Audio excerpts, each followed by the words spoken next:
ആണെങ്കിൽ എല്ലാം പെർഫെക്റ്റ് ആയിട്ട് വരുന്നത്. ഫ്യൂൽ ഇഞ്ചക്ഷൻ ആണെങ്കിലും കറക്റ്റായിട്ടുള്ള വൈബ്രേഷൻ ഒന്നും ഇല്ലാതെ വളരെ നല്ല രീതിയിൽ എൻജിൻ മെയിൻറ്റെയിൻ ആയിട്ട് പോകുന്നത്.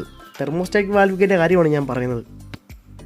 ഇതുകൊണ്ടുണ്ടാകുന്ന വിഷമതകൾ, ഇതിന് കൊണ്ടാകുന്ന ദോഷങ്ങളെ പറ്റിയാണ്, വളരെ മേജർ പ്രോബ്ലംസാണ് ഇത് കൊണ്ടുണ്ടാകുന്നത്. അതിനെ പറ്റിയാണ് നമുക്കിവിടെ പറയാനുള്ളത്. ഇത് ഒരു മെക്കാനിക്കുകൾ നിങ്ങൾക്ക് വളരെ നല്ല രീതിയിൽ എക്സ്പ്ലെയിൻ ചെയ്ത് തരത്തില്ല. ഇത് ഇളക്കി മാറ്റുമ്പോൾ വളരെ മേജറായിട്ടുള്ള 4 പ്രോബ്ലംസാണ് നമുക്ക് ഉണ്ടാവാറുള്ളത്. ഇതിൽ ഒന്നാമത്തെ പ്രോബ്ലം എന്ന് പറയുന്നത് എൻജിൻ്റെ ലൈഫ് ഇല്ലാതെയാക്കും. ഈ ഒരു സാധനം കാരണം 20,000 കിലോമീറ്റർ ഓടുമോ 50,000 കിലോമീറ്റർ ഓടുമോ ദൈവം തമ്പുരാന് മാത്രം അറിയാവുന്ന രീതിയിലേക്ക് ഇത് എത്തിക്കും.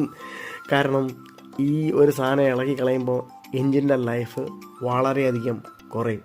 നമ്മളൊരു മനുഷ്യൻ്റെ കാര്യം തന്നെ എടുത്ത് നോക്കാം.